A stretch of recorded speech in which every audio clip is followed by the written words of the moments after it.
bom dia, boa tarde, boa noite, porque vai ficar à disposição, né, no site da Secretaria. Eu estou muito feliz dessa webconferência, que será a última do ano, né? E hoje nós vamos encerrar as ações do mês de Outubro Rosa. Está aqui, eu estou falando em nome da Coordenadoria de Políticas Públicas para a Mulher, numa parceria aqui com a Secretaria de Saúde, a Marisa, a enfermeira doutora Marisa, que é coordenadora da Saúde da Mulher, e nós temos também o Daniel, que está representando a Secretaria da Justiça. Mostra aí o rostinho do Daniel. Daniel, para cá. E não está dando para ver? Aqui, o Daniel está aqui, isto.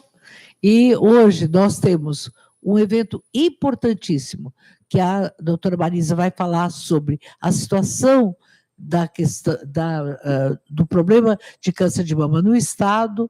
O professor Gebrim, que é o diretor do Pérola Byton, que esse sucesso, que não é só um sucesso estadual, é um sucesso nacional e de referência na América Latina, fazendo vários cursos de técnicas de como abordar o câncer. Então, parabéns, doutor Gebrim. Temos aqui a Francisca, que faz um trabalho incrível, com rodas, onde faz a dança circular nas unidades básicas de Poá, que é uma proposta nossa, né, Marisa? Da gente ter roda de conversa nas unidades básicas, discutindo o empoderamento da mulher, discutindo os direitos da mulher. E temos a doutora Fátima Duarte, que vai falar sobre uma coisa muito importante, que é como fica aquela mulher sexualmente, como é a oncologia e a sexualidade, que é um assunto muito novo hoje, que poucas vezes se aborda. Então, eu vou passar a palavra para a saudação. Daniel, dá uma saudação em nome da Secretaria da Justiça.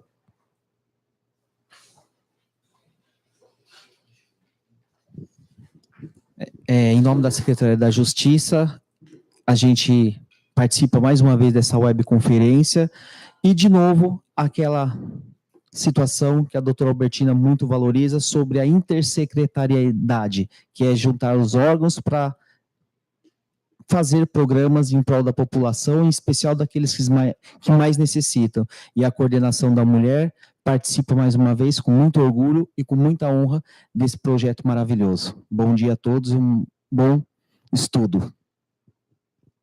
Bem, como eu disse, esta webconferência ficará à disposição, e o que nós temos visto é que, terminado, os acessos são maiores. Eu entendo que 10 a meio-dia, muitas vezes, é um horário de atendimento, mas que vai ficar disponível no link da Secretaria. Então, passo a palavra para a doutora Marisa, que também homenageando pela brilhante condução na saúde da mulher durante todo esse tempo, enfrentando uma série de situações, né, Marisa? Inclusive pessoais, mas que ela superou e está à frente aqui.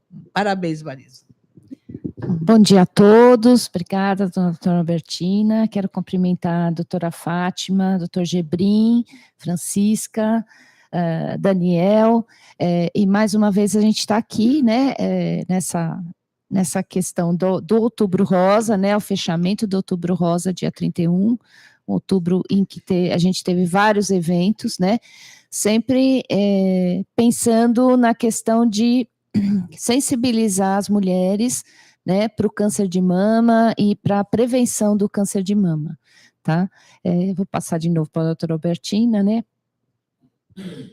Então, Marisa, você quer falar agora já da situação? Você quer falar? Então, já fala, e depois a gente passa para o doutor Gebrim e a Fátima encerra. E a Francisca fala das rodas.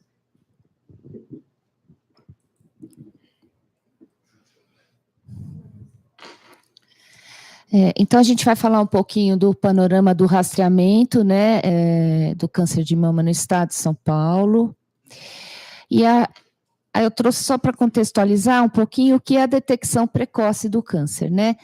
em que a gente pensa em estimular e conscientizar, né, as mulheres dos sinais precoces de problemas de saúde, principalmente do câncer de mama, e a gente também tem o rastreamento do câncer de colo.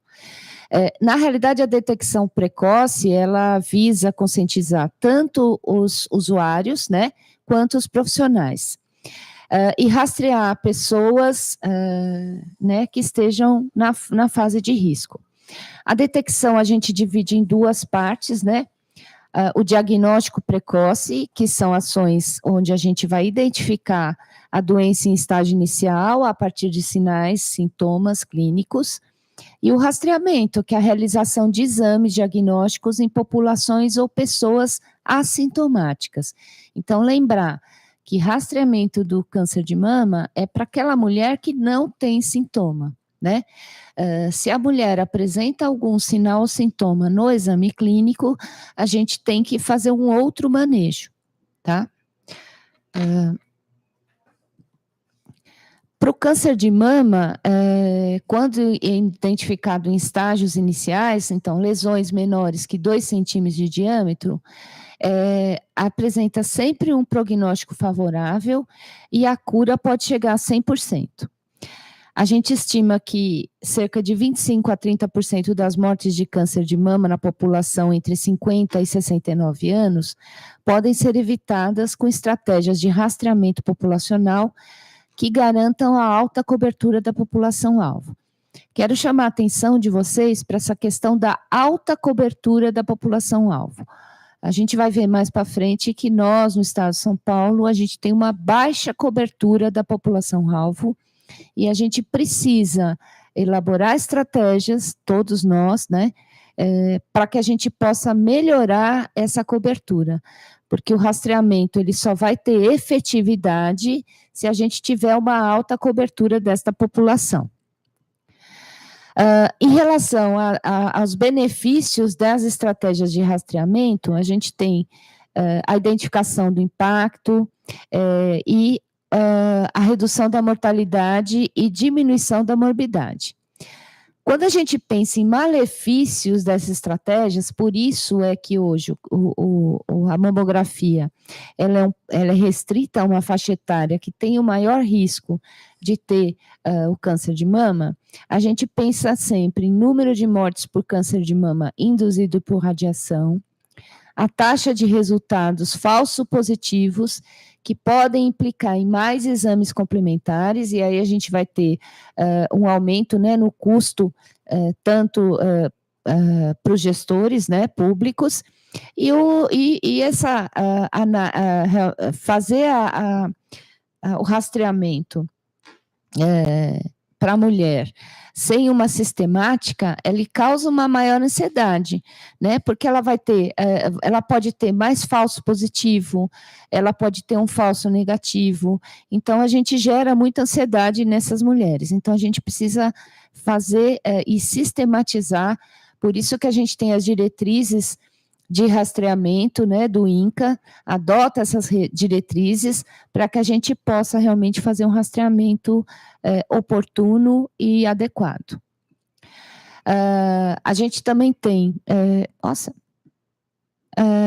a gente recomenda, né, enquanto Estado de São Paulo, rastreamento bianual, sim, se a mulher não tiver, né, a sua última mamografia tiver normal, a gente recomenda que ele seja bianual, tá? Para as mulheres entre 50 e 74 anos.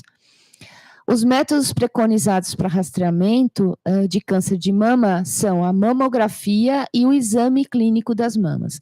Então, um ano, esta mulher faz a mamografia e o exame clínico, e no outro ano, só o exame clínico na consulta médica.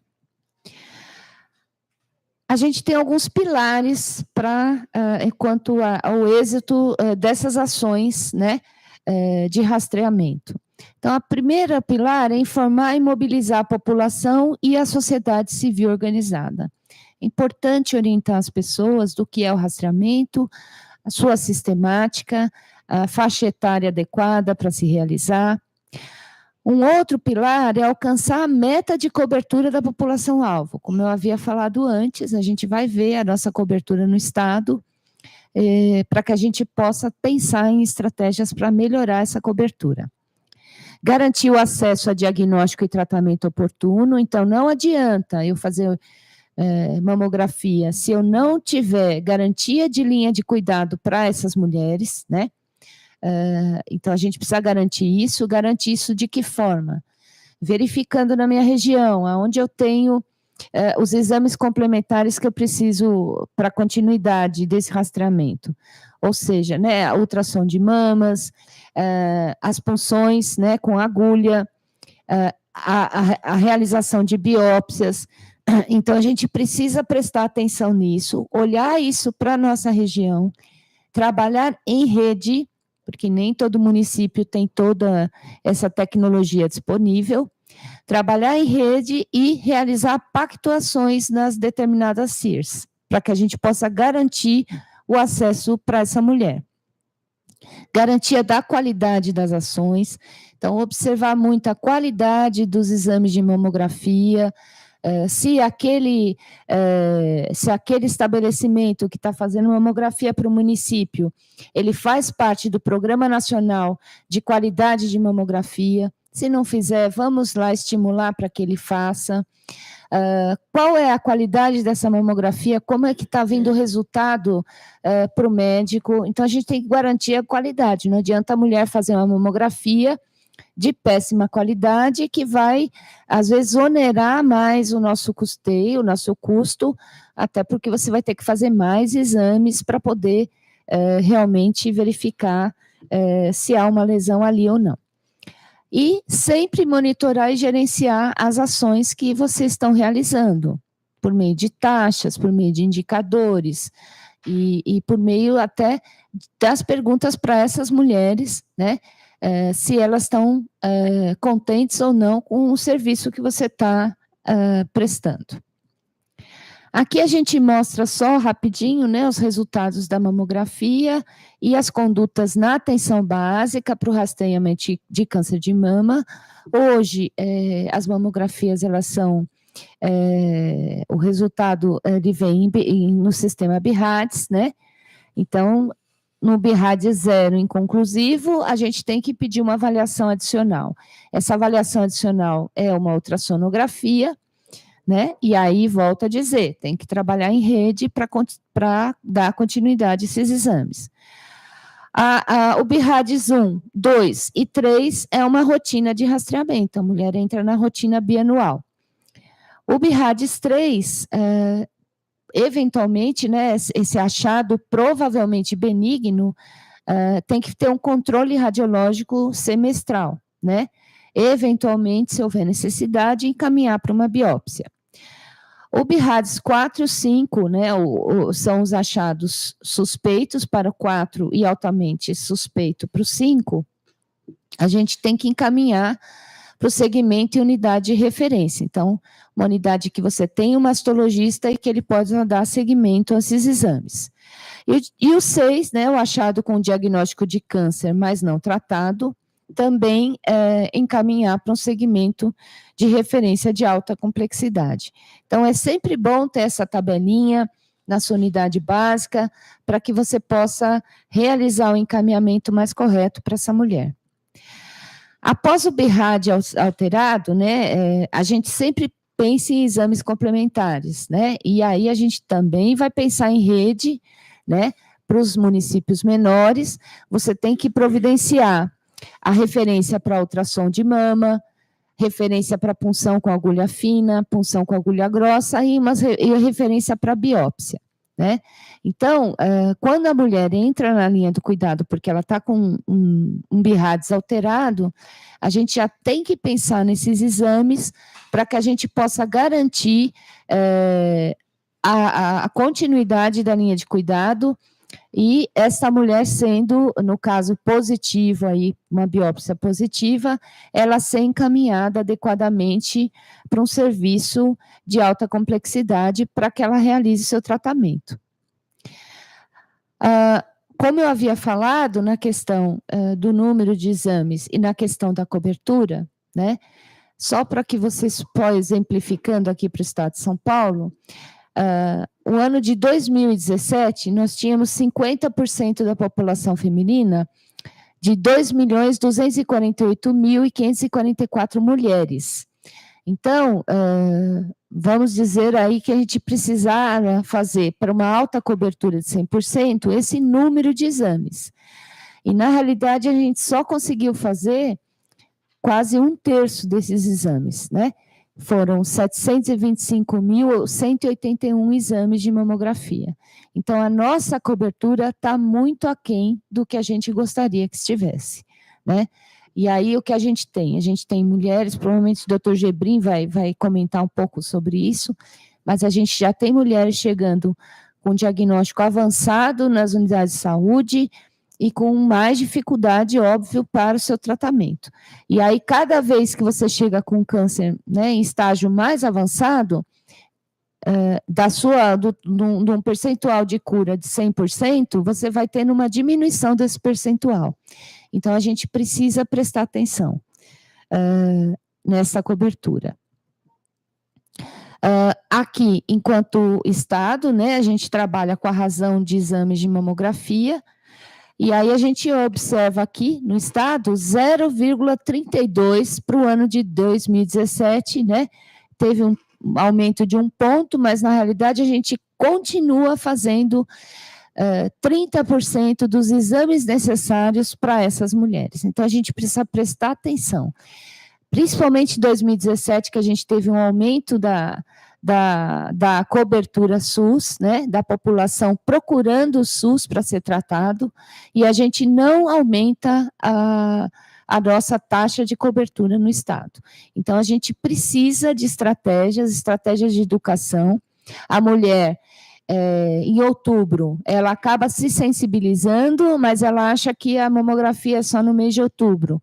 Então, a gente tem que levar isso para as nossas usuárias, que a mamografia, ela é em todos os meses do ano, né? Enquanto você puder dar acesso e você puder recomendar que ela o faça, ela tem que ser feita. E a gente tem que rastrear essas mulheres na unidade básica, controlar essas mulheres na unidade básica. Existem unidades básicas aqui, por exemplo, no município de São Paulo, que tem um fichário com as mulheres na faixa etária e quando acontece de dar o tempo dela fazer a mamografia, elas são recrutadas pelos agentes de saúde. O agente de saúde vai lá, conversa. Então, a gente precisa usar toda a nossa tecnologia leve para que a gente possa, cada vez mais, que a mulher entenda que isso é um direito dela e que ela deve, sim, fazer a sua mamografia bianualmente. A gente sabe que é um exame dolorido, é muito difícil, mas antes você fazer um exame dolorido do que você ter câncer de mama num estádio avançado e o tratamento, às vezes, não ser, você não ter, às vezes, nem a condição da cura, né? As ações na área técnica da saúde da mulher, a gente tem acompanhado as mulheres com BIRADS alterado, nós temos um time de articuladoras de saúde da mulher, e que elas têm contato com os municípios, né? E a gente tem feito esse acompanhamento por amostragem desses BIRADS para realmente entender e saber se essa mulher está chegando ao seu tratamento, né? A rota das carretas, né? O Estado de São Paulo, além de todos os mamógrafos fixos, né? O Estado de São Paulo tem 4 carretas que fazem a linha de cuidado inteira, então faz a mamografia, o ultrassom e a punção com agulha. E nós, na área técnica, a gente auxilia na melhor rota para as carretas, né? Para que elas procurem ir para lugares em que a gente tem baixa cobertura de mamógrafo. O acompanhamento das taxas de rastreamento, com devolutiva para os DRS, com devolutiva para as articuladoras de saúde da mulher, para que nas diversas regiões se elaborem estratégias para aumentar essa cobertura. E a gente tem um curso junto com a FOSP, né, um curso em EAD, para rastreamento de câncer de mama, né? quem quiser fazer esse curso, o município que estiver interessado, procurem a DRS, a articuladora da saúde da mulher das DRS, para que elas façam contato com a FOSP e possam inscrever seus funcionários e seus trabalhadores, né? Então, assim, o que a gente tinha para dizer é isso. A gente agradece muito o apoio da doutora Albertina em todos os momentos, né, da área técnica da saúde da mulher.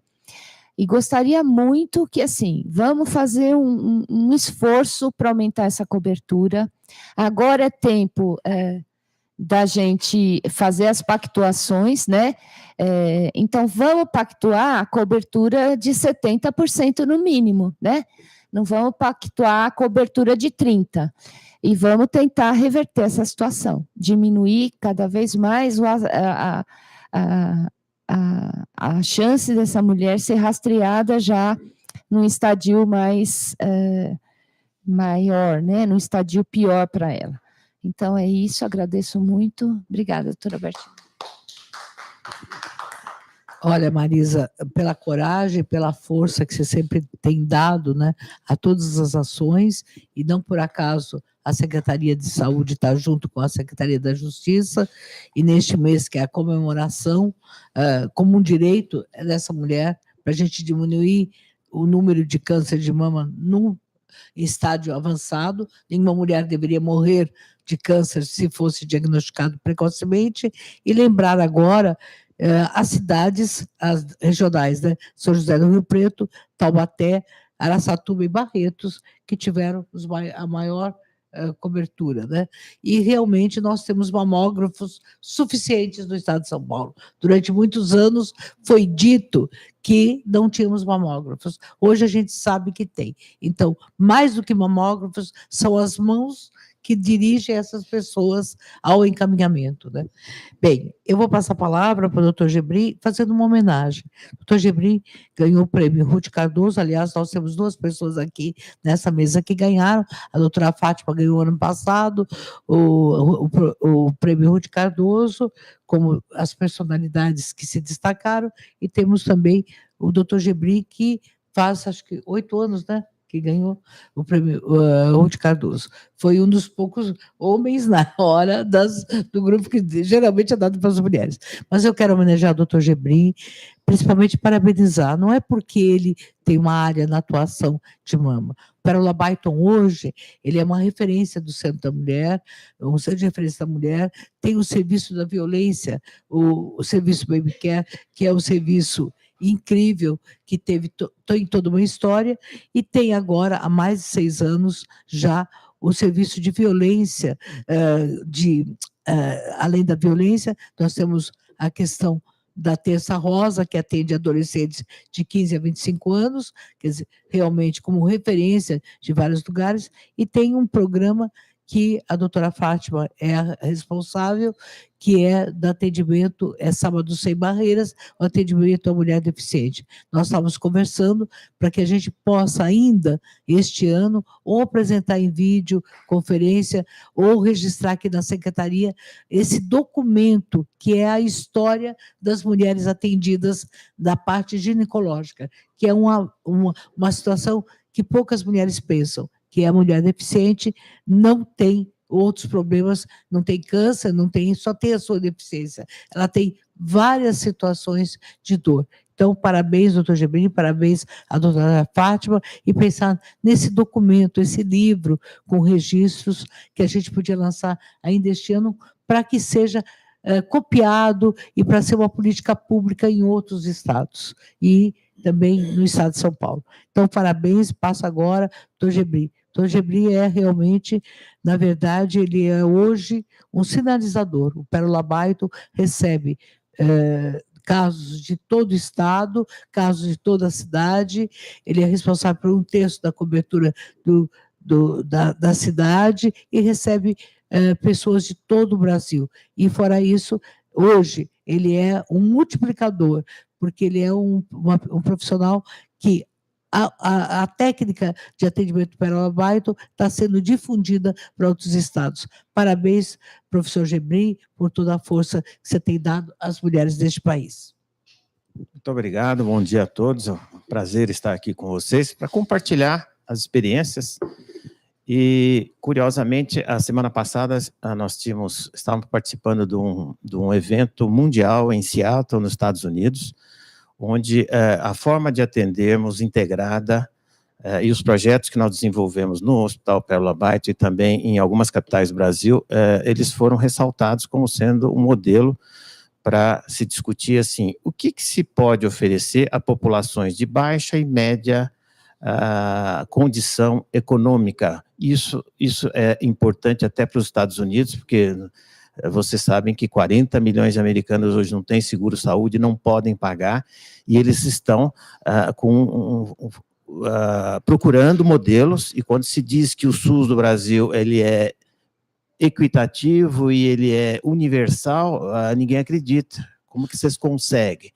E nesse aspecto, gostaria de passar o primeiro diapositivo, nós gostaríamos de discutir aquilo que está sendo visto no mundo inteiro, quer dizer, esse é o perfil do nosso hospital, é um hospital médio, com apenas 140 leitos, mas que nós atendemos 200 mil mulheres no total de atendimento e 1.000 casos novos de câncer de mama todos os anos.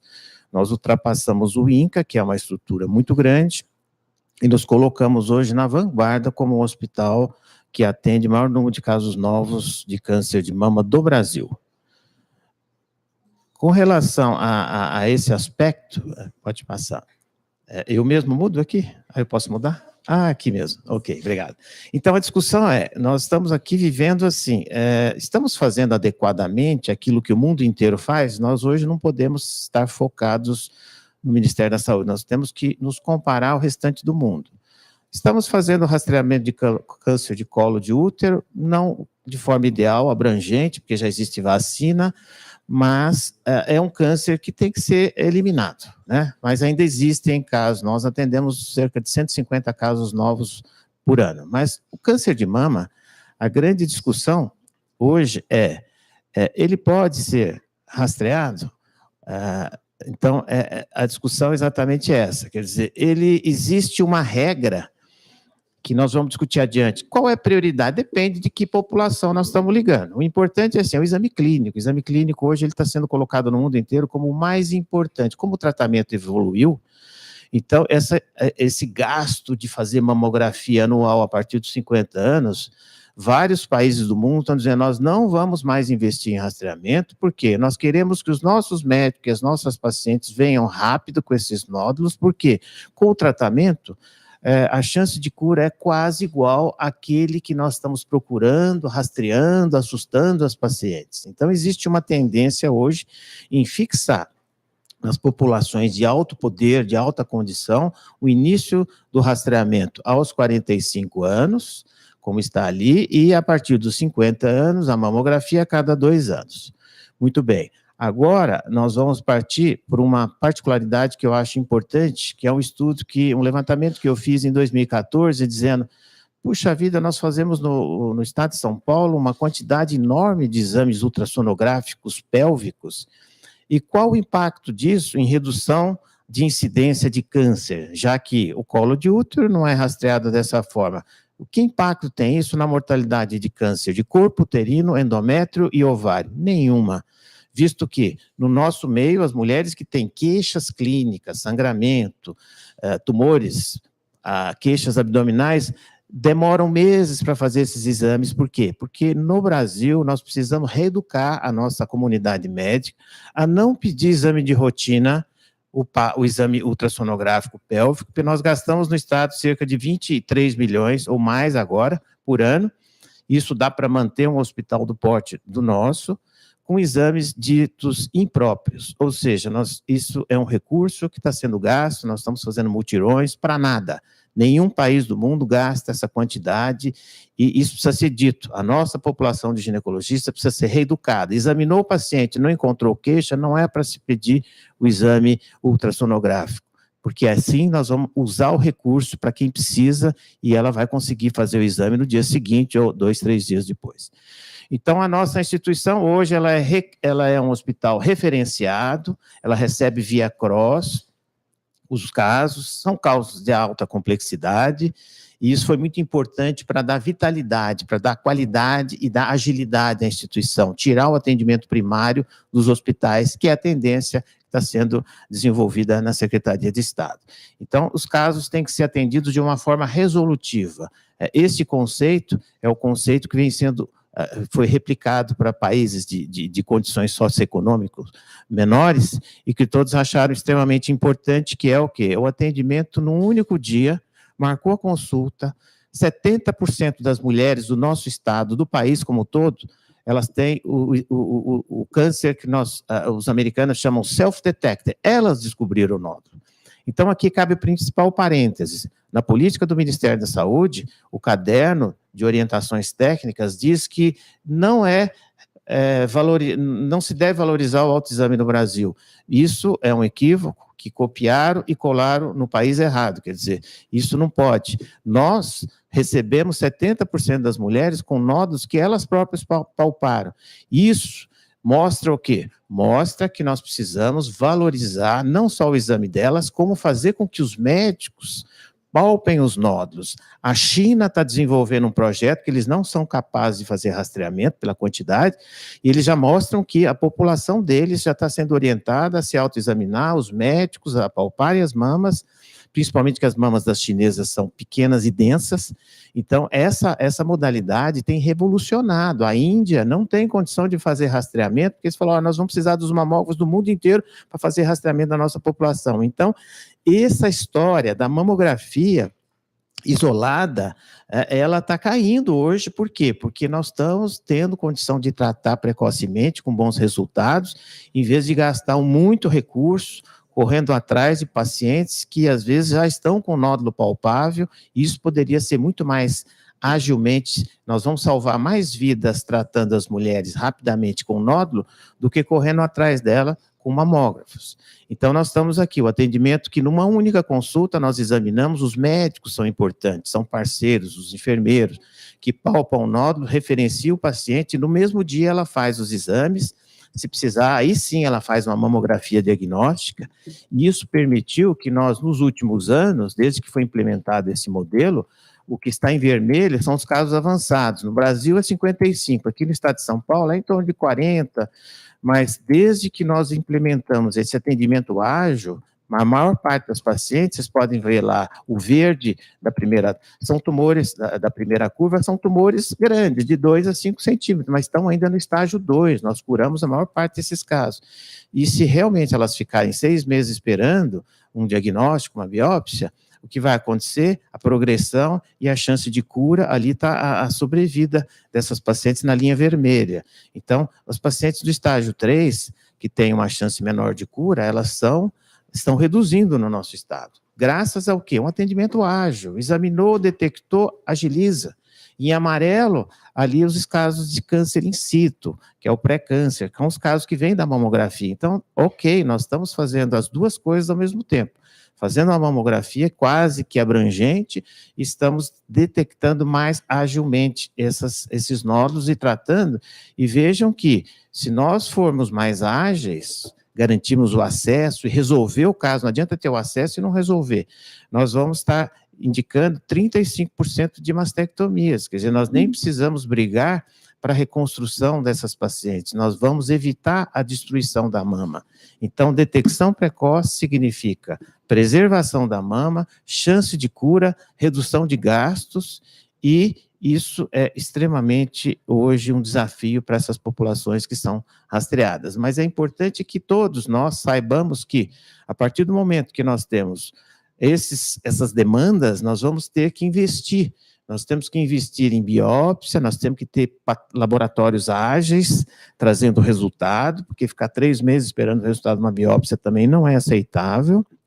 Nós vamos saber que nós vamos ter que tratar essas pacientes, acolher, fez o diagnóstico, tem que pactuar. Sabemos que vai ter que ter cirurgia, vai ter que ter quimioterapia, isso inicialmente vai ampliar o gasto com o tratamento. É como uma locomotiva. O primeiro vagão entra com a mamografia, em segundo vem a biópsia, terceiro. Então, o tratamento todo. Esse é um projeto que precisa ser bem planejado. Hoje, nós estamos terminando a maior casuística do Brasil, de 10 mil mulheres com câncer de mama. Isso nós vamos mostrar no exterior, que mostra um dado importante. Veja só quanto por cento das mulheres tem menos de 50 anos câncer de mama. Praticamente 30% a 40% das mulheres aqui no nosso estado que tem câncer de mama estão com uma faixa etária, justamente a faixa de idade em que o rastreamento ainda não estaria indicado. No México, chega a 45%. Então, a América Latina, a mulher, normalmente, ela desenvolve alguns tipos de cânceres mais precocemente. E isso é importante, que são lesões palpáveis. E aí, o diagnóstico acaba tendo que ser feito com a biópsia. Isso é muito importante, nós conhecermos a nossa população para traçarmos uma política de saúde voltada para a nossa população e não copiar os estudos europeus, onde as mulheres têm câncer de mama com mais de 55 anos e são tumores de crescimento mais lento. Veja só também o perfil, nós estamos ali com 25%, são os colocados em laranja, de tumores chamados triplo negativos. São aqueles tumores que aparecem entre uma mamografia e outra, quer dizer, elas não são rastreáveis, esses tumores. Esses tumores merecem o quê? A conscientização da paciente, do médico que examina a mama e a pronta intervenção para um diagnóstico. São tumores mais agressivos e que têm que ser tratados num período mais curto possível. E graças a essa dinâmica de atendimento integrado, quer dizer, um único dia, o paciente vem, faz os exames e já colhe os exames pré-operatórios para aqueles casos de suspeita ou pré-quimioterapia, porque nós não vamos esperar ela voltar depois de um mês para pegar o resultado, 15 dias. Ela, nos casos de suspeita forte, ela já sai com os exames pré-operatórios, já sai com uma agenda de uma possível cirurgia ou de início de quimioterapia. E esse projeto nós implementamos em capitais do Brasil, trouxemos médicos com recursos vindos do exterior da Fundação Susan Komen, que patrocinou a vinda de mais de 60 médicos de todo o Brasil para conhecer, para treinar, porque o recurso humano no nosso país é muito importante em todo lugar. Aparelho é muito fácil, você compra, mas para colocar a funcionar, nós temos 5 mil mamógrafos no Brasil, que dá para fazer um rastreamento, mas metade deles estão desativados, ociosos. Então, o importante é a máquina humana por trás para fazer realmente ativar e criar essa rede de fluxo, que isso é humanização, quer dizer, é o paciente ser atendido rápido. Né? A melhor humanização para câncer é exatamente essa. Então, essas cidades, Belém, Manaus, Fortaleza, Teresina, todas já implementaram esse modelo. E no ano passado nós concluímos uma que pegou o estado de Sergipe inteiro, que mapeou o estado, fomos a várias cidades menores e identificamos os problemas e falamos isso para os gestores. Esse é a nossa ótica, quer dizer, treinar as pessoas, mostrar a nova forma de atuar e dizer para elas que o maior gargalo no Brasil é desperdício de exame, que gera acúmulo de casos clínicos, ou seja, o problema nosso situacional é assim, como resolver no Outubro Rosa uma forma ágil de diminuir mortalidade. Todos os experts dizem, no Brasil, vocês têm que primeiro diminuir o número de casos avançados, é o que se chama downstage. Vocês têm que atender mais rápido e biopsiar essas pacientes que estão esperando ser atendidas com tumores na mama. Então, exame clínico, isso tem que ser agilizado em todo o país. Nós temos que fazer um mutirão para realmente criar equipes treinadas, e isso a gente tem feito. No sábado fizemos com mais 300 ginecologistas da rede, explicando as reais necessidades de encaminhamento para que não haja exame nem encaminhamento desnecessário, porque isso é perda de dinheiro, perda de recurso e gera muita demanda para os gestores. E esse projeto que nós desenvolvemos em Sergipe, nós também discutimos aquilo que hoje está se discutindo no mundo, quer dizer, o problema do rastreamento, gasta muito dinheiro, os próprios americanos estão questionando 4 bilhões que gasta por ano. Muitas mulheres assustam com resultados falsos positivos, alguns casos que até poderiam ficar inertes, que muitas vezes geram cirurgias, às vezes, muito agressivas, mastectomias bilaterais, de medo de câncer, e a tendência hoje é exatamente isso, quer dizer, priorizar alguns grupos para fazer rastreamento. E esse é um dado muito importante, quer dizer, no estado de São Paulo, para se estabelecer uma forma organizada de rastreamento, nós vamos ter o quê? Que ter a investigação daquela dúvida, o BIRADS-4, ele precisa ter uma biópsia. E como fazer essa biópsia? No Brasil inteiro e a maior parte dos locais, isso é internada. A biópsia internada, não dessa forma, que é feita ambulatorial, com anestesia local. 70% delas são benigno, ótimo, não precisa gastar dinheiro com internação, com pré-operatório. Porque se nós internarmos essas pacientes, nós vamos gastar 3 vezes mais. Aqui um estudo com 100 casos, quer dizer, nós fazemos em média 500 casos por ano, mas se nós tivermos aqui um exemplo, com 100 casos, nós vamos gastar R$500 mil e vamos colocar paciente no centro cirúrgico, ocupar o horário cirúrgico de paciente que está com câncer esperando, quer dizer, vai demorar mais. Isso no estado do Nordeste, nos estados do Nordeste, a ação judicial, às vezes o paciente entra com ação judicial e ela fura a fila, claro, também, mas ela passa na frente de pacientes com câncer avançado. Por quê? Porque não tem uma estrutura adequada. Então, se você faz uma mamografia e não tem como investigar de forma ambulatorial, com anestesia local, você vai gastar muito dinheiro e não vai abranger a população, o número de pessoas. A partir do momento que você faz com anestesia local, você evita que o paciente tire licença, fique uma semana afastada, não usa centro cirúrgico, e o gasto ali é praticamente menos da metade do que se gastaria com a internação. Então, esse é um dado importante. E aqui o que se discute lá nos Estados Unidos, que nós estávamos discutindo, é isso. Se você não fizer mamografia, você pega 1.000 mulheres e segui-las até o final da vida, nós vamos observar o quê? 25 dessas morrerão de câncer de mama, se elas não fizerem nenhuma forma de prevenção, de detecção. Ao passo que, se nós começarmos a fazer a mamografia de 50 a 75 anos, a cada 2 anos, nós iremos descobrir 7 casos e iremos salvar dessas 25, nós vamos salvar 7 delas detectando câncer precocemente. Infelizmente, 18 assim mesmo irão falecer de câncer. Agora, se nós ampliarmos a partir de 40 anos, que é o que o mundo inteiro diz, traz benefício? Sim, traz benefício, mas veja só, nós vamos salvar uma vida só a mais, e vamos gastar, ali embaixo nós podemos ver, para cada 2, 3 casos, nós teremos que chamar, reconvocar o paciente, porque a mama é densa, vamos fazer ultrassom, nós vamos fazer 67 biópsias de lesões benignas para o diagnóstico diferencial, 576, quer dizer, praticamente metade dessas 1.000 mulheres vão ter um susto um dia de um falso positivo na mamografia. Então, nesse grupo etário, o custo é alto, existe o benefício. Quem pode pagar, que deva fazer dessa forma. Agora, em populações de serviços de grandes populações, em que o recurso tem que ser prioridade, aquilo que salva vidas, ele está sendo colocado como segundo plano, né? Então, esse dado é um dado que nós temos que ter na cabeça. E o esforço que nós temos feito de atendimento integrado e que nós realmente gostaríamos de ter uma rede que pudesse compartilhar resultados nesse nível, que é a redução do tempo de espera para iniciar o tratamento, seja quimioterapia ou cirurgia.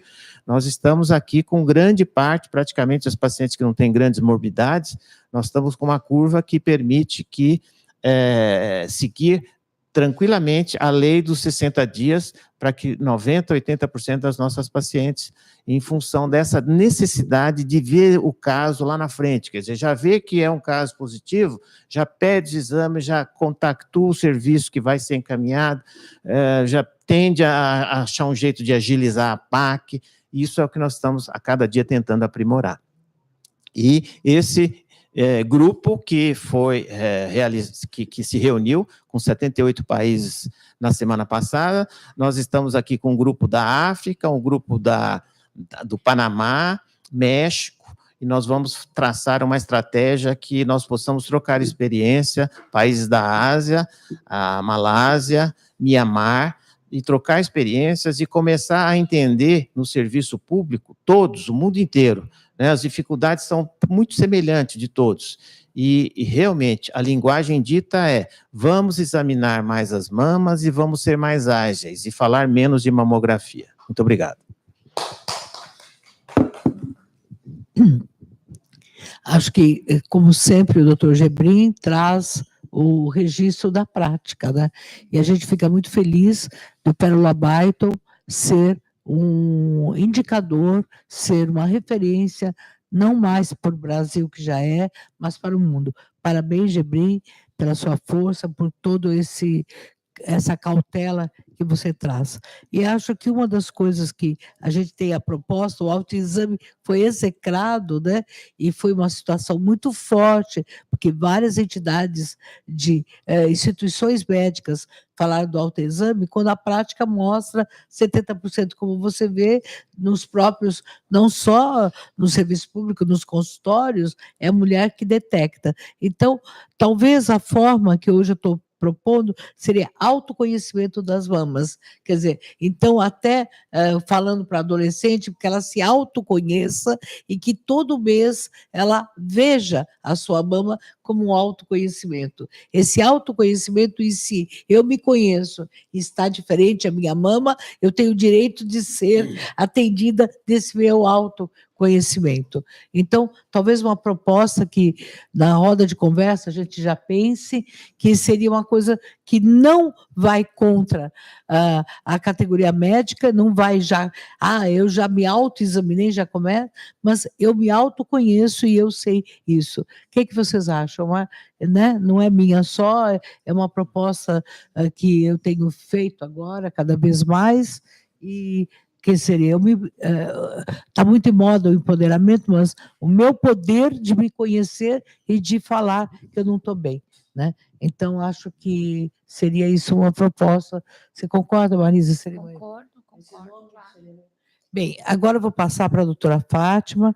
Eu quero dizer que eu tenho muito orgulho da doutora Fátima, porque ela é uma mulher do movimento de mulheres, é uma ginecologista estudiosa e que agora tem especialidade em sexologia, mas eu acho que a maior vitória dela é ela ter essa possibilidade de atender agora essas além de várias palestras que ela faz na periferia e no estado de São Paulo, e até fora de São Paulo, a proposta de poder atender uma população específica de mulheres deficientes. Volto a falar, estou falando aqui com a Marisa, para que a gente corra com essa publicação, Gebrim, e até o fim do ano, com presente para as entidades, essa política pública do acolhimento às mulheres deficientes.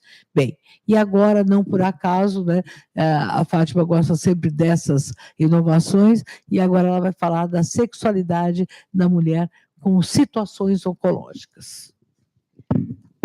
Bom, posso puxar para cá? Ok?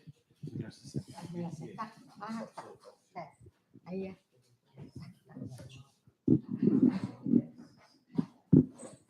Bom dia, gostaria de agradecer o convite, dizer que é uma honra muito grande estar podendo participar e vir com alguns conhecimentos que nós podemos trazer sobre a questão da sexualidade.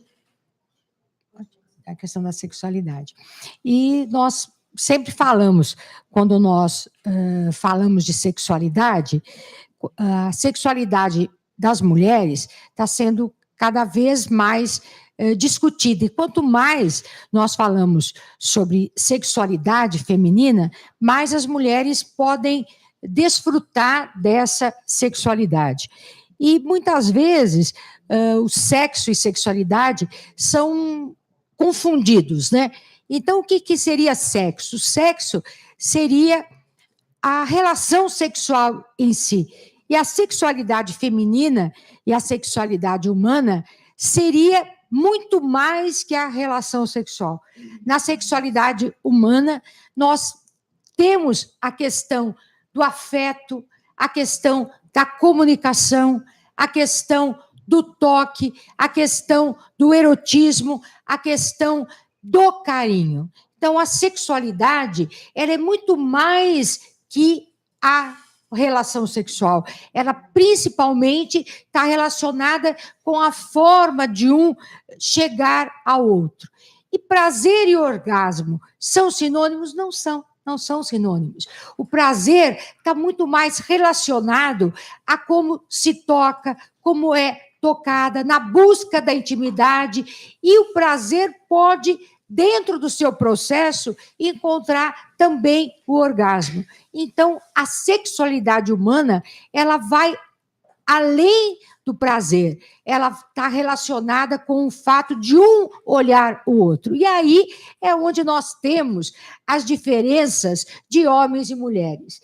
E nós sempre falamos que a sexualidade para as mulheres começam muito cedo, começa de como essa mulher é tratada pela parceria. Começa já desde o café da manhã, do toque, da conversa. E nós, profissionais de saúde, quando falamos sobre sexualidade, nós temos que olhar para essa mulher, nós temos que falar com ela, saber como é que é a sua vida, como é que é a sua história, o número de filhos, onde que ela mora, quais são as crenças religiosas que essa mulher tem, o que ela entende da sua própria sexualidade, o que ela entende do seu corpo e como é que está a relação dessa mulher com sua parceria. E quando nós falamos também sobre sexualidade, muitas vezes existe um desconhecimento muito grande por parte da mulher e muitas vezes até por parte dos profissionais de saúde sobre o que seria a sexualidade, o que seria a resposta sexual normal de homens e mulheres. Nós passamos a estudar a sexualidade há muito pouco tempo. Então, esse modelo, que é o modelo que nós temos, que haveria o desejo, depois haveria a fase da excitação, a fase do orgasmo e a fase da resolução. Então, essa curva de sexualidade que seria linear. Então, essa curva ela começaria linear e nós vemos que a maioria das vezes as mulheres elas não entram, não são engajadas para a relação através de um desejo espontâneo.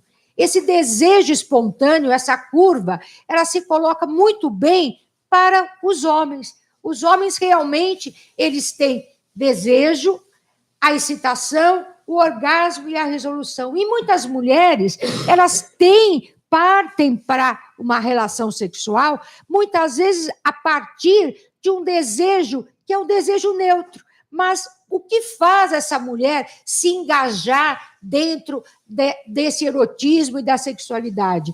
Aquilo que ela vai ter de ganho secundário. Então, muitas vezes, essa mulher ela vai para uma relação não a partir do desejo espontâneo. Ela começa a ter ela se engaja nessa relação porque ela vai ter, depois dessa relação, um ganho de intimidade, um ganho de parceria, e é essa satisfação que é o maior incentivo para ela ter, de novo, essa relação. Então, essa mudança de entendimento, essa leitura, porque às vezes as mulheres chegam e falam, doutora, não tenho mais vontade. E aí nós vemos que, por exemplo, essas fases que são fases importantes da fisiologia da mulher, muitas vezes as mulheres acham que estão doentes, essas mulheres acham que têm problema, porque elas não estão pensando tanto em sexo quanto o seu companheiro. E nós temos que a mulher ela é menos visual do que o homem.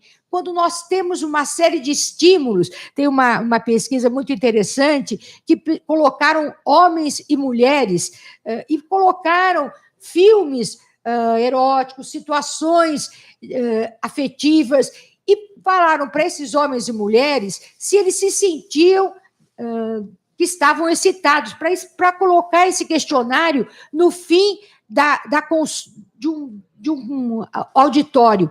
E o que perceberam? Que as mulheres, quando elas entregavam nas mãos dos pesquisadores o resultado, elas diziam menos que elas tinham tido excitação do que quando elas colocavam numa urna. E isso, o homem era igual. O homem é igual.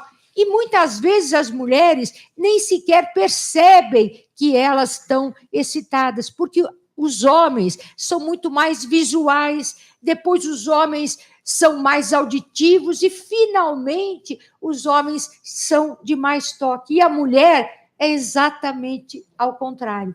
As mulheres, elas precisam do toque, elas precisam da fala e elas precisam de dizer, de se sentirem olhadas, para elas poderem entrarem numa dinâmica da relação. Então, existe também uma ideia de que toda relação precisa de ter orgasmo. Não, toda relação lá precisa de ser prazerosa. Então, a mulher tem que ter a relação para, no fim dessa relação, ela ter uma satisfação, que é isso que vai fazer um engate para ela ter uma relação novamente. E o orgasmo não acontece porque a gente quer, ele acontece porque simplesmente ele vem e nós não temos como fazer esse controle.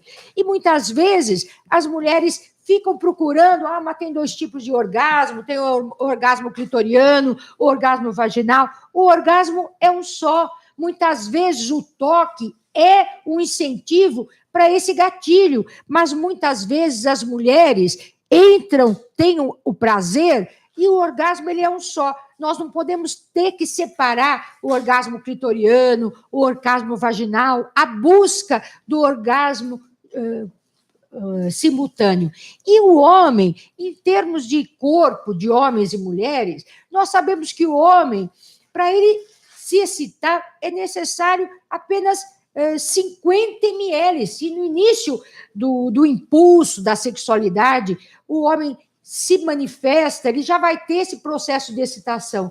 Ao lado que as mulheres precisam de 500 ml, porque a nossa pelvis é maior, a vasocongestão ela demora mais, essa repressão histórica que as mulheres têm sobre a questão da sexualidade, então a mulher ela leva mais tempo. Então é muito importante quando nós vamos atender uma mulher que possa estar passando por algum problema ou físico ou psíquico, ela entenda que a sexualidade é fruto de alterações biológicas, de alterações hormonais, de alterações familiares, das alterações da religiosidade e de como ela está vivendo essa relação.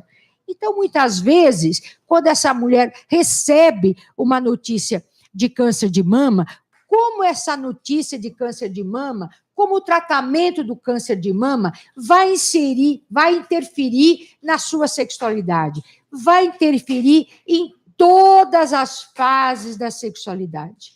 Essa notícia do câncer, o tratamento vai interferir no seu desejo, na capacidade da sua excitação e no seu orgasmo. Então, essa abordagem tem que ser vista porque uma grande parte das mulheres tratadas, elas sobrevivem há mais de 15 anos. Como o doutor Gebrim colocou, a faixa de idade que essas mulheres são tratadas. Então, hoje, dentro dos tratamentos, dos acompanhamentos dos serviços de tratamento de câncer de mama, se coloca também como um parâmetro importante o tratamento, o gasto, a efetividade desse tratamento e também como é a qualidade de vida dessa mulher depois do tratamento. Então, dentro dessa qualidade de vida, há de se pensar também na questão da qualidade de vida sexual, porque a Organização Mundial de Saúde coloca o bem-estar sexual como algo muito importante dentro da qualidade de vida. Então, nós temos que os efeitos da sexualidade podem ser efeitos relacionados ao físico e relacionados a fatores psicológicos. Muitas vezes, no processo do tratamento, essa mulher vai ter cansaço, muitas vezes essa mulher vai ter uma secura vaginal, e essa secura vaginal vai poder determinar dor na relação, maior dificuldade de lubrificação. Muitas vezes, no processo do tratamento, ela vai ter uma mudança dessa imagem corporal. Então, o que significa mama para a questão da feminilidade, para a questão do erotismo, para a questão do seu processo dela se ver como uma própria mulher? Muitas vezes, no processo de tratamento, o ganho pessoal, essa mulher vai ter uma imagem do seu próprio corpo distorcida. Ela vai ter medo, ela vai se sentir com a baixa estima, ela vai ter perda, muitas vezes, dessa sua habilidade. Muitas vezes, o tratamento determina uma mudança. Essa mulher acaba entrando numa menopausa, quer seja pela medicação, pelos anti-hormônios. Essa mulher, ela tem que ser orientada a ela ter um ressignificado. Essa mulher precisa de entender e se falar isso. Então, muitas vezes, dentro dos processos de acolhimento e de atendimento, não se pergunta como é que está a sua vida sexual? Você tem parceiro sexual? Você tem parceria sexual? Como é que está o seu relacionamento? Como é que está o seu cotidiano? Como essa mulher está vendo a sua sexualidade, o seu erotismo, o papel da mama em relação à questão da maternidade? Cada mulher vai vivenciar essa sua sexualidade de uma maneira singular. Mas é muito importante que isso seja trazido dentro das rodas de conversa, tenha saído, porque muitas vezes nós, profissionais de saúde, também temos dificuldade de trazer esse tema da sexualidade, porque muitas vezes o tempo é pequeno, muitas vezes não há espaço, muitas vezes não é passado dentro do nosso processo de formação médica falar sobre essa questão da sexualidade. Então, nós temos que ouvir, ver e falar sobre isso, transformar esse impacto negativo num impacto que seja positivo, que essa mulher ela pode ter uma ressignificação dessa sua história. Muitas vezes, ela pode lidar com essa diminuição da libido, com a questão da sua saúde, com a sua insatisfação da sua aparência, a feminilidade, a vergonha, a lubrificação. Muitas vezes, diante dessa notícia, ela pode ter um novo ressignificado. Como é que essa mulher que passou por um processo de medo da morte, ela pode reolhar a sua vida e ela pode ter um novo olhar. Ela pode acabar pensando que isso pode ser ressignificado. Quantas vezes? Então, o que precisa? Do que as mulheres têm vontade? Do que as mulheres sentem falta? As mulheres sentem falta do namoro, as mulheres sentem falta do toque, tirar essa genitalização da sexualidade. Todo o corpo é erótico, todo o corpo pode dar prazer. Então, essa mulher, ela pode primeiro ser orientada para ela se olhar, ela se tocar, ela conversar sobre a sua afetividade, aquilo que pode dar prazer para ela. Isso é uma coisa de conversa. E isso, quando a gente conversa, é o que a mulher sente de mais falta. E ela fala, puxa, como é bom eu poder falar sobre isso. Então, essa mulher, ela pode reconstruir a sua própria imagem, ela pode reconstruir a sua autoestima.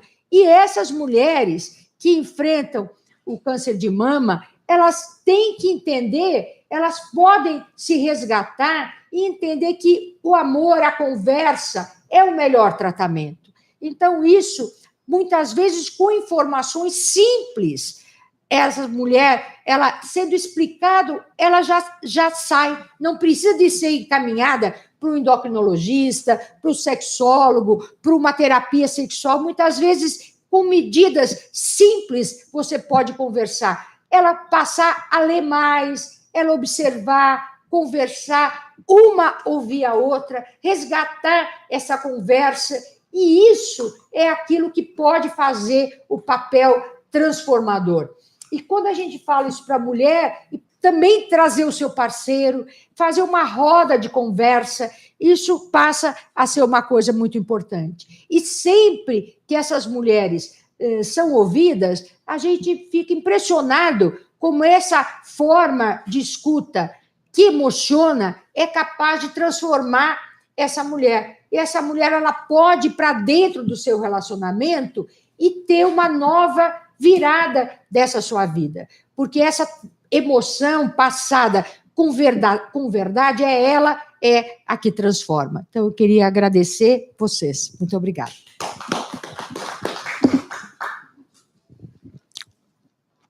Muito obrigada, Fátima. Eu acho que foi emocionante, né? Porque traz todo o papel da mulher. E, mais uma vez, né, eu coloco que o ano que vem a gente possa ter como uma linha de cuidados a possibilidade de rodas de conversa, que já existe. A roda de conversa, ela está no Pérola Byton, ela está no ambulatório da Fátima, ela está no ambulatório da adolescência, está em algumas entidades, né, da unidade básica, mas quanto que a gente podia economizar quando uma falasse da sua vivência. Tantos livros de autoajuda, mas a maior autoajuda é uma falar para a outra, força, eu superei. Então, acho que tudo que nós pudéssemos fazer, e por isso que a gente chama a Francisca para falar do exemplo da roda de conversa da cidade de Poá. Então, passo para você, Francisca, que eu vivenciei, fiquei emocionada, eu fui para Poá para fazer uma palestra, e pela primeira vez da minha vida eu fui recebida com uma roda de conversas com os profissionais. E foi emocionante como é que os profissionais, na roda de conversa, também se sensibilizavam. Eles estavam fazendo uma dança circular na roda de conversa, na recepção. E ser recebida com uma roda circular, eu nunca vou esquecer. Depois de tantos anos de profissão, obrigada, Francisca, pelo carinho da recepção e pela percepção de que é possível fazer. Bom dia a todos. Bom dia a todos, bom dia à mesa, telespectadores. No município meu nome é Francisca, eu sou assistente social e faço a gestão da saúde da mulher lá em Poá, e com o apoio da minha diretora da atenção básica, Andréia, a gente levou na atenção básica a questão de, primeiro, um bate-papo na recepção, né? A recepção a gente percebeu o seguinte: todo mundo fica ocioso, né? Sem nada, e a gente começou a fazer a questão de fazer a sala de espera. Então, o que a gente começou a discutir? Planejamento reprodutivo, né? Começou a discutir também a questão da importância do autoexame, né? E fazer todo esse exercício. Então, na sala de espera, virou uma roda de conversa onde todos, né, tiraram as suas dúvidas enquanto estavam esperando a consulta com o médico, né? Estava todo mundo lá. Eu não sabia disso referente à questão de planejamento reprodutivo, né? Eu não sabia a questão do toque. E no tocante disso, a gente também começou a iniciar a dança circular. Vamos lá, pode colocar. A dança circular é um trabalho terapêutico de dança, né, de rede. Isso a gente começa a fazer mesmo na sala de espera.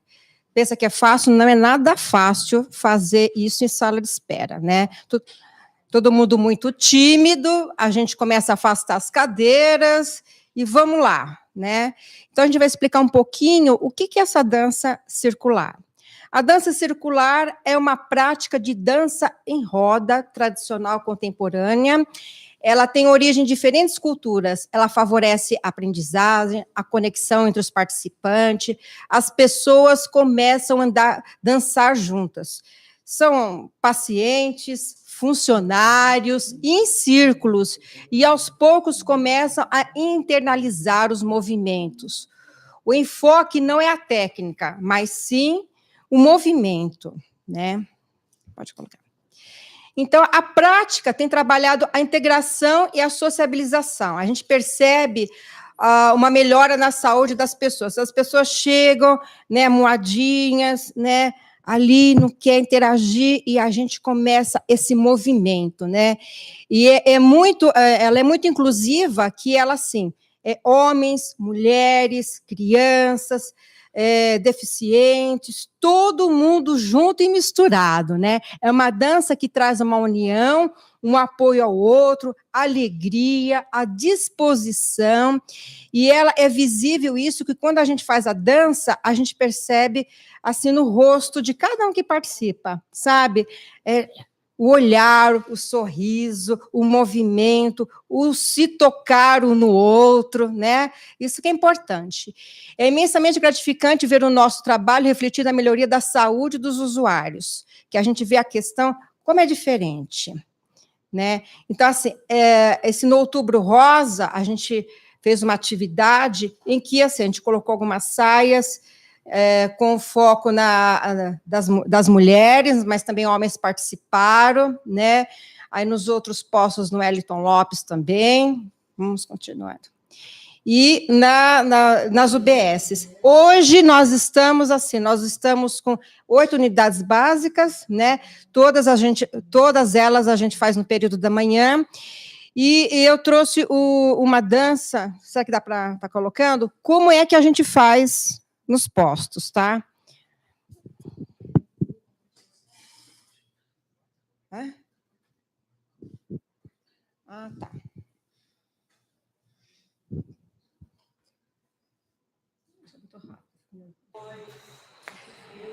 Parou. 1, 2, 3. Girou. 1, 2, 3. Parou.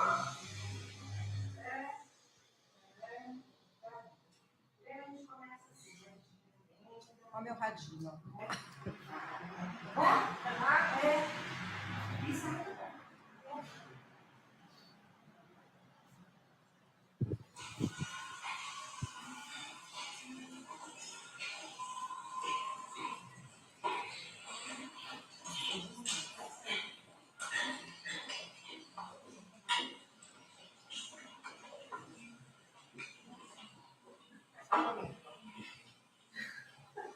Você não me dá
Isso.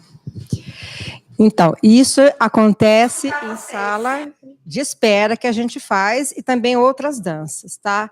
Então, essa é uma breve apresentação que o município de Poá faz com dança circular, deixando uma mensagem: nenhum de nós é tão bom quanto todos nós juntos. Obrigada. Olha, eu fiquei emocionada porque a Francisca tem um radinho. Fazia tempo que eu não vi um radinho. E esse radinho, quer dizer, quando alguém falar que falta material, falta equipe, mostra o radinho. Quer dizer, onde é que está? Onde é que está, né? E aí eu acho que por isso ela está convidada aqui, né? Esse Outubro Rosa, né? Que a gente começou o ano, do ano passado e até agora, insistindo nas rodas de conversa, nas atividades de sala de espera. Então, ela escolheu uma música muito mais lenta, mas quando eu fui recebida, estavam todos os profissionais, era o axé, né? Que era uma música de axé. Então, eu acho que, não por acaso, né, a Francisca escolhe essa música de reflexão. Olha só como é que uma mulher que está com câncer de mama, ou com uma mulher que está esperando um diagnóstico, como é que ela, recebida dessa forma, como ela chega à consulta?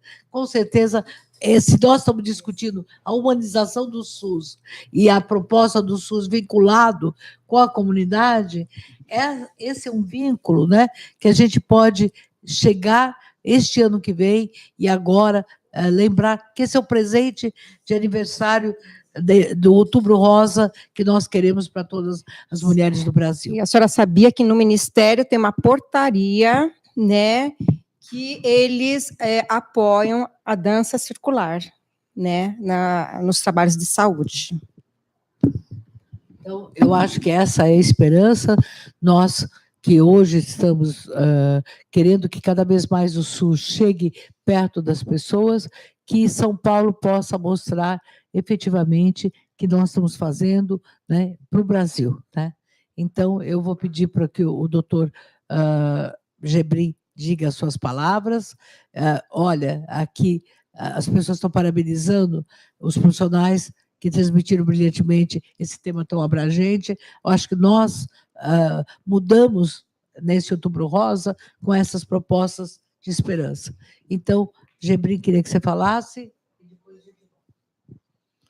É sempre bom aprender. É evidente que tudo que é importante para descontrair o paciente, dentro daquele contexto de que resolveu o problema, né? A tendência hoje é realmente nós reforçarmos essa ideia de dar ênfase ao exame clínico das mamas e o acesso com resolução, né? Muito frequentemente, as pacientes que já tiveram câncer de mama, que dos nossos consultórios, falam, mas esse mês fica todo o tempo falando, e a gente que já teve fica meio massacrada de informação. Quer dizer, eu acho que a gente deveria iluminar de rosa as instituições que estão atendendo, né? Porque isso mostra, tanto que eu pedi para deixar o rosa no hospital o ano inteiro, porque eu acho que nós temos que mostrar que esse é o caminho. Quer dizer, o desafio nosso não é mais educar o paciente. Nós não estamos como na Ásia, onde o paciente se esconde, porque câncer de mama lá, eles acham que é contagioso e vai passar para os filhos. Então, o marido tira os filhos da mãe. Quer dizer, isso é uma situação extremamente... Isso a gente vê no mundo, né? Agora, na nossa população brasileira, a conscientização existe. Nós precisamos o quê? Articular, fazer funcionar a rede que atende, que examina e que, de forma simples, exame clínico, enfermeiros, médicos generalistas, ginecologistas, isso nós vamos estar salvando muitas vidas, atendendo mais precocemente essas pacientes, menos até do que realmente clamar por uma mamografia, na maioria das vezes, imprópria na idade, e vai gerar muita ansiedade, gasto, e o nosso foco é tumor palpável pela paciente, para onde ela vai, quem vai atender e que seja garantido a ela o tratamento ágil e completo. Muito obrigado. E agora, lembrando, então, que você colocou a quantidade de, cada vez, quer dizer, câncer de mama com menos de 30 anos e com menos de 40, menos de 50, e já com 20 a 30. E quando você coloca, se o tumor palpável pode ser visto, você já tira toda esse calvário, né, até chegar, né? Então, acho que é importantíssima a sua fala. E aí, bom, então nós vamos para outra etapa, né? Lançar o livro de procedimentos, né, da mulher deficiente, né, do Pérola Baiton, que é o primeiro hospital imagina, o hospital ser de referência atendendo a mulher deficiente de uma forma integral. E também, enquanto coordenadora do programa do adolescente, agradecer a você, porque as mulheres com 15 a 25 anos, principalmente as de 18, 20, 22, 23, muitas vezes ficavam sem poder ser encaminhadas.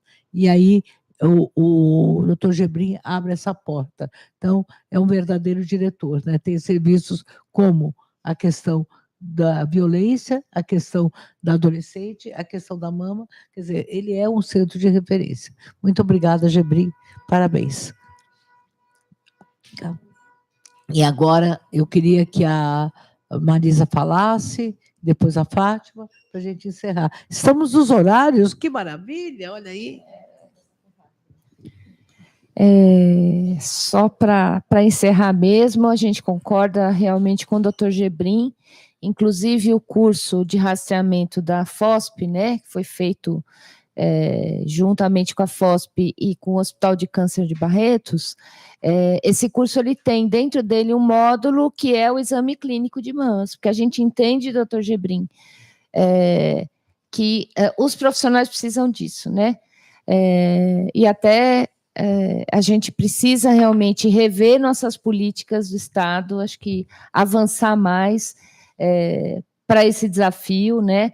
Parar de se calcar tanto na questão de mamografia e começar a pensar mesmo na qualificação dos nossos profissionais e nos serviços como o CARE, né? Lá do Pérola Baiton, serviços em que a linha de cuidado esteja dentro deles, né, e a mulher saia de lá encaminhada diretamente para alta complexidade. Só para orientar, assim, hoje existem portarias do Ministério da Saúde que fazem um custeio diferenciado por serviços que têm essa linha de cuidados, que são os SDMs, né? Então, aquele serviço tem mamografia, ultrassom e agulhamento, né?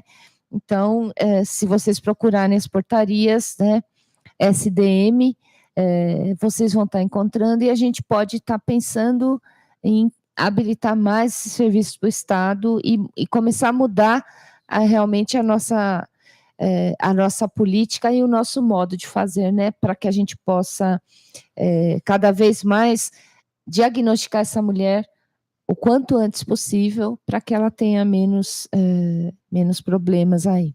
Agradeço muito, né, a esse Outubro Rosa, apesar do mês de outubro não ser tão bom assim, né, mas o Outubro Rosa ainda continua sendo também um instrumento, né, de sensibilização, mas a gente ainda tem esse sonho de que a sensibilização da mulher para o seu corpo, para tocar o seu corpo, para entender que seu corpo tem alguma coisa errada, seja cada vez mais implementada nas nossas unidades básicas. A gente viu aqui o exemplo maravilhoso de Poá, adorei, e isso é que a gente tem que trabalhar com isso, com tecnologias leves, coisas que a gente pode fazer sem ter grandes investimentos, porque é isso que a gente vai encontrar, acredito, nos próximos 4 anos aí, nesse Brasil, né? Vamos com fé, gente. Um abraço e um beijo. Obrigada de novo, doutora, pela força. Quero dizer que amanhã a gente vai ter muita gratificação, porque na Secretaria da Justiça, o doutor Chafi, que tem feito todo um treinamento de roda de conversa, vai estar na Secretaria de Justiça trabalhando roda de conversa. Quer dizer, eu acho que esse é o maior mérito da integração. A gente da Justiça está aqui e amanhã a saúde está lá, né? Quer dizer, isso...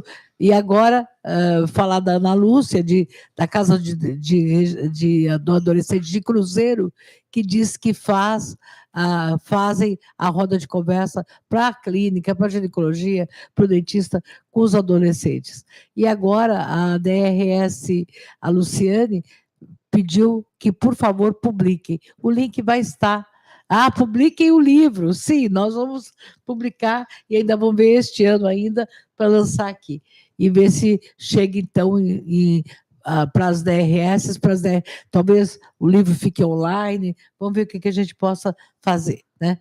Então, acho que vai ser muito importante, porque, claro que eu tenho certeza que a doutora Fátima, com a sensibilidade, ela não vai falar só do atendimento a mulher deficiente, ela vai também falar da sexualidade da mulher deficiente, que acho que é isso e da violência contra a mulher suficiente. Ela tem apresentado, já ganhou prêmios várias vezes em vários congressos, o programa Sábado Sem Barreiras. Qual o link do curso de rastreamento? Manda um e-mail para saudedaMulher@saude.sp.gov.br, Luciene, e a gente indica para você o link de rastreamento. E agora, Francisca, o que você gostaria de falar? E fala da sua companheira também. Vem cá. Então, Andréia, vem aqui, vem aqui. Isso, a Andréia, ela é uma grande apoiadora, ela é a minha diretora da atenção básica do município de Poá. Aí, ela que está apoiando também todo o nosso trabalho na saúde da mulher. E o que eu tenho que falar é o seguinte, para a gente fazer um trabalho humanizado, um trabalho de sala de espera, a gente não precisa gastar muito, não. Basta a gente querer, não é mesmo? Então, assim, com apenas um radinho, a gente movimenta as coisas e deixa um atendimento mais gostoso, tá bom? Namastê para todo mundo. Andréia, queria que você falasse. Bom, bom dia, obrigada. Nós estamos muito felizes, como a doutora disse, eu sentada ali me emocionei de ver o nosso município aqui. É um trabalho de formiguinha, mas que é feito com muito amor e dedicação de toda a equipe. Como a Francisca disse, basta querer, e é o que a gente quer. Fazer uma mudança não só no nosso município, mas em qualquer lugar, em qualquer estado. Muito obrigado pela oportunidade. Andréia, eu estive lá e fiquei sabendo também que vocês fazem um trabalho também com os agressores, né? Esse trabalho fazem um treinamento para que as equipes trabalhem com os agressores. Poá está de parabéns, a Casa do Adolescente de Poá vai voltar, teve e foi, e agora eu tenho certeza que você já tem uma Casa do Adolescente, na medida que vocês têm uma linha de cuidados em todas as unidades. Mas eu agradeço você estar aqui e vi a sua sensibilidade e a sua ligação com os outros profissionais. Eu que agradeço, doutora. Obrigada pela oportunidade, obrigada por tudo. E o nosso município também está à disposição. Quero só agradecer. Muito obrigada. Obrigada, Francisca. Excelente trabalho. Eu queria que o Daniel se pronunciasse, depois a Fátima e depois eu termino. Eu queria relembrar que amanhã, para quem tiver interesse, contamos com todos lá, na Secretaria da Justiça, na Defesa da Cidadania, no pátio do colégio, próximo à estação Metrô Sé e Metrô São Bento, tem muita linha de ônibus também disponível e a entrada é gratuita. Aproveitando que além do Dr. Chafi, que vai estar expondo sobre o câncer de mama, e a doutora Albertina, teremos também as coordenações da Secretaria da Justiça, divulgando o trabalho que é realizado e ofertado à população, assim como para a mulher. E a gente espera contar com todos, porque creio que alguns nem imaginam o tipo de serviço que é ofertado pela Secretaria em prol da população. Obrigado. A Secretaria o Conselho da Condição Feminina estará presente, a Coordenação da Mulher, que é pela doutora Albertina, o Conselho LGBT também estará presente, o Conselho do negro, do índio, e o pessoal do CRAS também estará lá fazendo uma exposição, além da coordenação do Centro de Integração da Cidadania, listando os inúmeros serviços que são prestados à população no geral. Muito obrigado e bom dia.